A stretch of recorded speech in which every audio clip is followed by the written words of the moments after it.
Albert Einstein ఒక German జన్మించిన సైద్ధాంతిక భౌతిక శాస్త్రవేత్త. అతను సాపేక్ష సిద్ధాంతాన్ని అభివృద్ధి చేశాడు. ఇది ఆధునిక భౌతిక శాస్త్రానికి రెండు మూల స్తంభాలలో ఒకటి.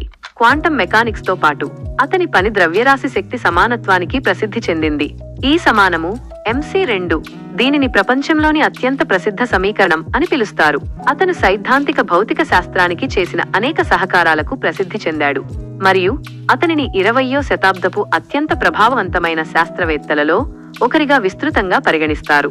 అతని తండ్రి హెర్మన్ ఐన్స్టీన్ ఒక ఇంజనీర్ మరియు అతని తల్లి పౌలిన్ కోచ్. ఐన్స్టీన్ చిన్నతనంలో మాట్లాడటం ఆలస్యం చేశాడు మరియు అతని తల్లిదండ్రులు అతను నేర్చుకోవడంలో ఇబ్బంది పడుతున్నాడని ఆందోళన చెందారు. అయినప్పటికీ అతను గణితం మరియు విజ్ఞాన శాస్త్రంలో బలమైన ఆసక్తిని కనబరిచాడు మరియు అతను త్వరగా ఒక అద్భుతమైన విద్యార్థిగా గుర్తింపు పొందాడు. ఐన్స్టీన్ జ్యూరిచ్ లోని స్విస్ ఫెడరల్ పాలిటెక్నిక్ స్కూల్లో చదువుకున్నాడు.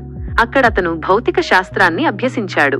అతను 1900లో పట్టభద్రుడయ్యాడు మరియు కొంతకాలం ఉన్నత పాఠశాల ఉపాధ్యాయుడిగా పనిచేశాడు. 1905లో ఐన్స్టీన్ 4 సంచలనాత్మక పేపర్లను ప్రచురించాడు.